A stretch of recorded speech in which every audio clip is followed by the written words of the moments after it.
اگر کسی عمل کا محرک ہے صرف اللہ کی محبت، اس کی رضا کا حصول اور آخرت کی نجات، تو وہ نیکی ہے۔ اگر یہ نہیں ہے، کوئی وطن پرست ہے، وطن کی محبت کی وجہ سے کوئی نیک کام کر رہا ہے، اس کا وہ کام وطن پرستی کے کھاتے میں جائے گا، خدا پرستی کے کھاتے میں نہیں جائے گا۔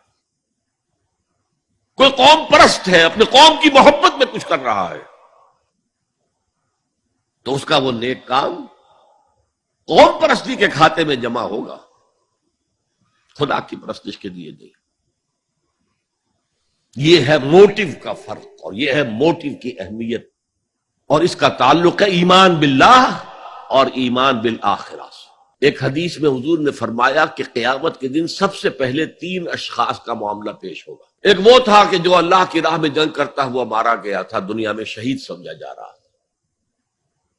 ایک وہ تھا جسے اللہ نے علم بہت دیا تھا، اور اس نے علم کو پھیلایا، خوب پھیلایا۔ اور ایک وہ جس کے پاس جس کو اللہ نے بہت دولت دی تھی، اور اس نے دولت جو ہے نیکی کے کاموں میں، بھلائی کے کاموں میں، غربا، یتاما، مساکین کے لیے خرچ کیا۔ اب اللہ پوچھے گا ان شہید صاحب سے کہ دیکھو میں نے تمہیں صحت دی تھی، جسمانی قوت دی تھی، تم نے کیا کیا؟ وہ کہے گا اے اللہ میں نے تیرے لیے قتال کیا اور اپنی جان دے دی۔ اللہ فرمائے گا کذبتا، تو نے جھوٹ بولا، انک قد قاتلت لأن یقال جریء، تو نے تو یہ جنگ میں حصہ لیا تھا اس لیے کہ تیری شجاعت کا ڈنکا بج جائے، تیری جرأت کی شہرت ہو جائے۔ وقد قیلا، وہ کہا جا چکا، اب یہاں تمہارے لیے کچھ نہیں ہے۔ اور فرشتوں کو حکم ہوگا اور اوندھے منہ گھسیٹتے ہوئے اس کو جہنم میں ڈال دیں۔ یہی حشر ہوگا اس عالم کا، تو نے وہ نیکی کا کام کیا تھا، لئن یقال عالم، کہا جا چکا دنیا میں، ڈنکا بج چکا تمہاری شہرت کا۔ اب اس میں نوٹ کیجئے، اگر کسی عالم کے علم کا ڈنکا بج جائے، اس کی اپنی نیت وہ نہیں تھی تو اس کے اندر کوئی خرابی نہیں ہے۔ یہاں معاملہ نیت کا ہے۔ اگر نیت یہ ہو کہ میرے علم کی شہرت ہو جائے، میرے ہاتھ چومے جائیں، مجھے نذرانے پیش کیے جائیں، تو پھر وہی حشر اس کا ہوگا کہ اوندھے منہ گھسیٹ کر جہنم میں ڈال دیا جائے۔ یہی حشر اس سخی کا ہوگا جس نے سخاوت کی تھی، جس کی سخاوت کے ڈنکے بج گئے تھے، اس کا بھی یہی حشر ہوگا۔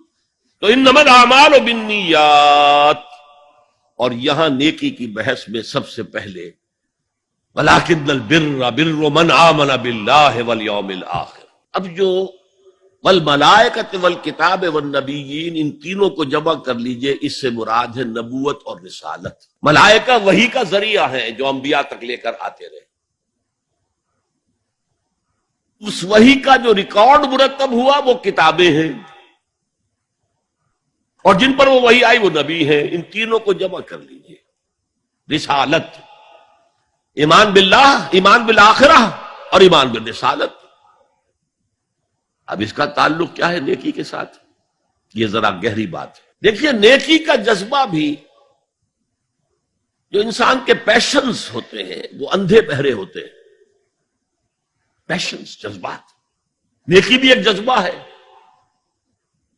کبھی یہ جذبہ حد اعتدال سے تجاوز کر کے بدی بنا دیتا ہے، جیسے رہبانیت، ترک دنیا، شادی نہیں کروں گا، گھر گھرستی کا بکھیڑا مول نہیں لوں گا، بس اللہ سے لو لگاؤں گا۔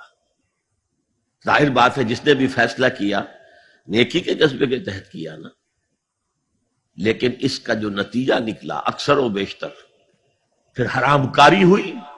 آپ عیسائیت کی جو ہے ہسٹری آف کرسچین موناسٹسزم، اس کا مطالعہ کیجئے، انہوں نے خود لکھا ہے کہ بظاہر راہب خانے ہیں، راہب اور راہبائیں رہتی ہیں، اور ان کے تہخانوں میں حرامی بچوں کے قبرستان ہو جاتے تھے۔ یہ نیکی کے جذبے نے بدی کو جنم دیا ہے۔ حضور کے ساتھ ایسا ہوا۔ 3 اشخاص آئے، انہوں نے حضور کی ازواج مطہرات سے معلوم کیا آپ رات کو کتنا وقت نماز میں لگاتے ہیں، آپ مہینے میں کتنے نفلی روزے رکھتے ہیں، اب جو کچھ انہیں بتایا گیا، حضور کی زندگی کھلی کتاب تھی، بتا دیا گیا اتنا عرصہ جو ہے آپ رات کو تہجد پڑھتے ہیں، بتا دیا گیا مہینے میں اتنے روزے رکھتے ہیں، انہوں نے اسے کم سمجھا، فتقالوہا، قلیل سمجھا کہ یہ تو زیادہ نہیں ہے، ہمارا تو خیال تھا کہ آپ ساری رات ہی کھڑے رہتے ہوں گے۔ لیکن اپنے دل کو مطمئن کرنے کے لیے کہ حضور کی کہیں توہین بھی نہ ہو جائے، کہا جی انہیں تو ضرورت نہیں ہے، وہ تو معصوم ہی ہے، ان کی خطائیں اول تو ہوتی نہیں، اگر کوئی ہے بھی تو اللہ نے کہہ دیا قد غفر اللہ لک ذنبک ما تقدم منہا وما تاخر، اللہ نے تو معاف کر دی اگلے پچھلے سارے گناہ، میرے لیے یہ کافی نہیں ہے۔ ایک نے کہا میں پوری رات عبادت کروں گا، اپنی کمر بستر سے نہیں لگاؤں گا۔ دوسرے نے کہا کہ میں ہمیشہ ہر روز روزہ رکھوں گا، کبھی افطار نہیں کروں گا۔ تیسرے نے کہا میں کوئی شادی بیاہ نہیں کروں گا، یہ کھکیڑ میں نہیں پڑھوں گا میں۔ حضور کو خبر ہو گئی، آپ نے طلب فرمایا اور غصے کے انداز میں وہ الفاظ کہے کہ جو حضور سے بالکل متوقع نہیں۔ واللہ انی لاتقاکم واخشاکم، خدا کی قسم میں تم سب سے زیادہ متقی ہوں اور سب سے زیادہ اللہ سے ڈرنے والا ہوں، لیکن میرا طریق یہ ہے کہ میں رات کو سوتا بھی ہوں اور نماز بھی پڑھتا ہوں، میں روزہ رکھتا بھی ہوں، ناغہ بھی کرتا ہوں، میں نے شادیاں کی ہیں، متعدد ازواج میرے گھروں میں ہے۔ فمن رغب عن سنتی فلیس منی، جو بھی میری سنت سے ہٹا وہ مجھ میں سے نہیں ہے، میرا امت ہی نہیں۔ تو نیکی کا جذبہ بھی حد اعتدال سے تجاوز کر کے بدی کو جنم دے سکتا ہے۔ ایک صحابی، نوجوان صحابہ میں سے عبداللہ ابن عمرو ابن العاص، عجیب یہ بات ہے کہ باپ جو ہے بہت بڑا سیاستدان، بہت بڑا جری سپہ سالار، بہت بڑا حکمران، حضرت عمرو بن العاص، بیٹا نہایت زاہد و عابد، مرتاس، زاہد مرتاس، ساری رات کھڑے ہیں، بستر سے کمر ہی نہیں لگائی، ہر روز روزے سے ہیں۔ یہ خبر دی گئی حضور کو تو آپ نے طلب فرمایا یا عبداللہ اولم اخبر انک تقوم اللیل وتصوم النہار، اے عبداللہ مجھے یہ خبر نہیں دی گئی ہے، یعنی یہ بات جو ہے صحیح ہے کہ نہیں کہ تم ساری رات عبادت کرتے ہو، ہر روز روزہ رکھتے ہو؟ کیا کہہ سکتے تھے؟ بلا یا رسول اللہ، حضور ایسا تو ہے۔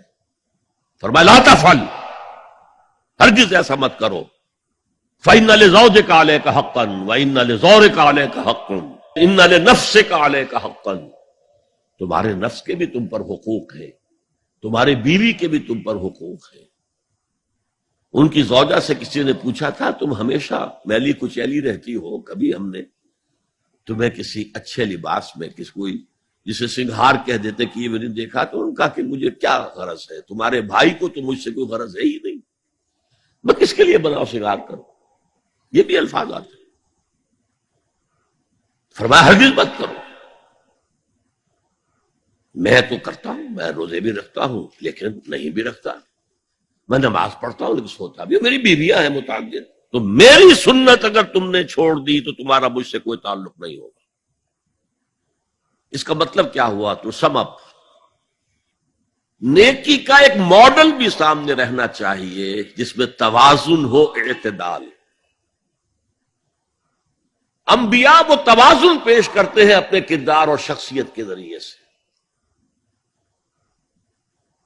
وہ جو فرمایا گیا لقد کان لکم فی رسول اللہ اسوۃ حسنہ، تمہارے لیے اللہ کے رسول کی شخصیت میں ایک اچھا نمونہ ہے، یہ نمونہ معتدل ہے، متوازن ہے۔ حضرت عائشہ فرماتی ہیں حضور ہمارے مابین تشریف فرما ہوتے تھے، پیار اور محبت کی باتیں بھی ہوتی تھیں۔ حضور ہمارے ہاں کے جو ذرا زیادہ دیندار، جنہیں زیادہ مسالہ لگ جاتا ہے، وہ کرخت مزاج کے، گھروں میں بھی معلوم ہوا داخل کیا ہوا قیامت آ گئی ہے، تو اس طرح کا نہیں تھا معاملہ، اپنی بیویوں کی دل جوئی، ان سے محبت اور پیار کی باتیں۔ لیکن حضرت عائشہ فرماتی ہے کہ ہمارے درمیان بیٹھے ہوتے تھے اور پیار و محبت کی گفتگو ہو رہی ہوتی تھی، اذان کی آواز آتے ہی ایسے ہی اٹھ کر چل دیتے تھے جیسے ہمیں جانتے بھی نہیں کہ ہم کون ہیں۔ یہ توازن پیدا کرو، ترک دنیا نہیں، دنیا میں رہو اور پھر وہ کردار پیش کرو جو محمد نے پیش کیا صلی اللہ علیہ وسلم اور آپ کے صحابہ نے پیش کیا۔ دنیا میں رہتے ہوئے ترک دنیا اس معنی میں دنیا مقصود نہ بن جائے، مطلوب نہ بن جائے۔ لا مقصود الا اللہ، لا مطلوب الا اللہ، لا محبوب الا اللہ۔